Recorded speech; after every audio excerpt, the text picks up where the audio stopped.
Yo, yo, yo, welcome back to Brandon Smooth TV. I am back at you with another review. Just watch Godzilla versus Kong. Um, Brief history, this is a follow up. We had the original Godzilla movie in 2016, and then Skull Island came out, the remake for King Kong, and then we had Godzilla King of the Monsters, and now we're followed up with Godzilla versus Kong. Um, to me, this movie it's not a direct sequel, but it is a sequel to Kong Skull Island. And the reason it is because we really haven't been seeing what's been going on with Kong. They did mention him in the Godzilla King of the Monsters movie. They're in the same universe, but we kind of really haven't picked up with him since the end of Skull Island. So, number one, Kong has grown significantly, over these past years. You got to remember the movie took place, Skull Island. That was in the 70s, I believe. 70s, late 80s, or early 80s, I mean. So Kong is a full grown titan. And as far as his size, he's on par with Godzilla as far as height. So we pick up the movie on Skull Island, and we find out that Kong has actually been kind of encased in this containment center where they've been studying him and monitoring him. Um, Kong is super smart in this movie, and he shows it later on in the movie. But he throws a tree at the containment center field and kind of breaks a hole in it. Revealing that he is kind of trapped on a certain sector of Skull Island. Now, he has a friend on the island, and it's one of the indigenous people of the island.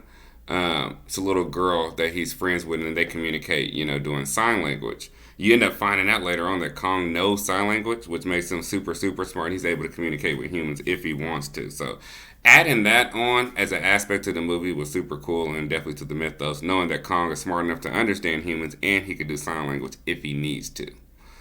Um, Now, the opening attack that we had was pretty epic. And someone, of course, at the beginning of the movie is provoking Godzilla to do these attacks. They explain in the movie that it had been 3 years prior for any Titan attacks, basically a rest period. And then he just comes out of nowhere attacking these Apex facilities. Now, Apex is kind of like a counter to Monarch, who was studying these creatures. Apex, of course, wants to um, they front and say they're trying to help the creatures, but really they want to exterminate them and put human beings as the apex predators of the planet. Again, back on top. Now, one funny thing I seen was it a five heartbeats Easter egg in the movie when the guy went to go see the guy and he said my office hours are from 9 to 5. Maybe I'm young and maybe that's a saying, but I remember first hearing that in the five heartbeats. Shout out Big Red and Robert Townsend. If you know, you know. Now, one of the biggest pros about this movie that I enjoyed, and they kind of tiptoed around it, was of course the hollow earth theory. And this is an actual theory. As you know, scientists, they've only been able to drill a certain amount of miles into the earth's crust. But it is some scientists that believe that we do have a hollow earth, and inside of the earth itself, there's some type of sustaining force that's kind of equivalent to the sun. And basically everything's kind of introverted in, but a lot of the, I would say dinosaurs, things like that. There are even some theories that say there's a group of humans that are living inside of the hollow earth and that have been there the entire time. So out of the movie, I believe the hollow earth scenes were real good. I thought they were really shot well, and I wouldn't mind, especially how they left the movie off, seeing an entire movie or a majority of the movie inside of the hollow earth. What that allows us to put a lot more kaiju in there and really just have an all-out monster brawl. Now, Apex, of course, they wanted to do something evil with the energy source that's inside of the hollow earth. It's obvious that these guys are bad guys. It's cliche. It's cliche because they all wearing black. And typically in the movies, the bad guys are wearing black. So, we got the head dude, he's wearing black. His daughter's wearing black. They're running around. They're really, militarized. And you can tell they're bad. Few shout outs. I like the scene where Kong was actually on the boat because they have to take him to Antarctica and they're going to have him kind of lead the way into the hollow earth, believing that he may have ancestors there or he may have been there before. Because basically they said Skull Island, as far as the creatures that's on there, even the island itself is kind of like an offshoot of the hollow earth that kind of came to the surface and made itself into an island. So I thought that was super, super cool. Now, as I mentioned before, Kong is super intelligent. I think he almost said the word home, but he kind of did home in sign language. He can do sign language, and he's learned it very quickly. Also, Kong is so smart that he told the little girl he didn't want none of the other adults or humans to know that he's able to communicate with them because he's smart. He know once they learn that, they're going to try to control him as they always do and do something nefarious. So, yeah, that was super cool too. Now, one of the best scenes in the movie, and I want to say the best fight. I would say the second best fight because the one at the end was the best one to me. But when Godzilla came for Kong in the water, that underground struggle that they had was pure awesome. I thought they was going to try to drown Kong, which Godzilla was smart enough to do. But he ended up getting up free. And, without the assistance from the humans, firing missiles and stuff at Godzilla, Kong might have been gone. He might have been at the bottom of the ocean, getting ate up by some sharks, Godzilla's creatures, whatever. So that underwater struggle was awesome. And then that atomic blast from underwater where he had to jump off of the ship, that was pretty tight too. So the monster fights and the monsters, they did that part of the movie right. We don't watch these movies to necessarily see all these human aspects. And I think that's where they fell off in Godzilla King of the Monsters. I love Stranger Things, but we don't care. We really don't care about y'all's story like that. We're here to see big monster fights, and I think not only did they space the fights out in the action, but they did them correctly this time, and then took back from the human element and put more of Kong up front as the main character, which I believe he was. Now, that Hollow Earth fight that they had when they do make it into the Hollow Earth and Kong is fighting those like flying skull crawlers or bats, I don't know what they are, that was epic. And when he ate their brains, that was dope. So I do like the Hollow Earth because they didn't show too many, but they did introduce a lot of new creatures. Now, getting towards the end of the movie, Mechagodzilla, of course, controlled by somebody. Mechagodzilla had aspects of Ghidorah, one of the three heads that they were keeping alive. If you remember, at the end of Godzilla King of the Monsters, they actually took one of the three heads from Ghidorah. So that head that they took, they plugged it up and everything, and it actually has some type of like conscious to it. It can think kind of independently on its own. And what happens is Mechagodzilla, with Ghidorah's hatred for Godzilla and brain, kind of teamed up with the machine, and they end up like breaking out. As far as like AI, it had its own artificial intelligence and like broke out and took over and actually became its own being. So while Apex is trying to eliminate monsters, they end up creating a monster worse than any of the other ones that was out there, and who was going to have to handle that. Now, I'm gonna keep it a buck.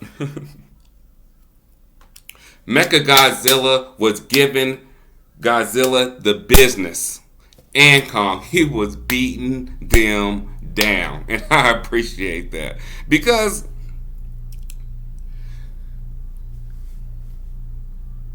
outside of Ghidorah, I don't think, Godzilla's really had like a challenge as far as being the apex. Mechagodzilla definitely brought it. Ghidorah, of course, we know brought it.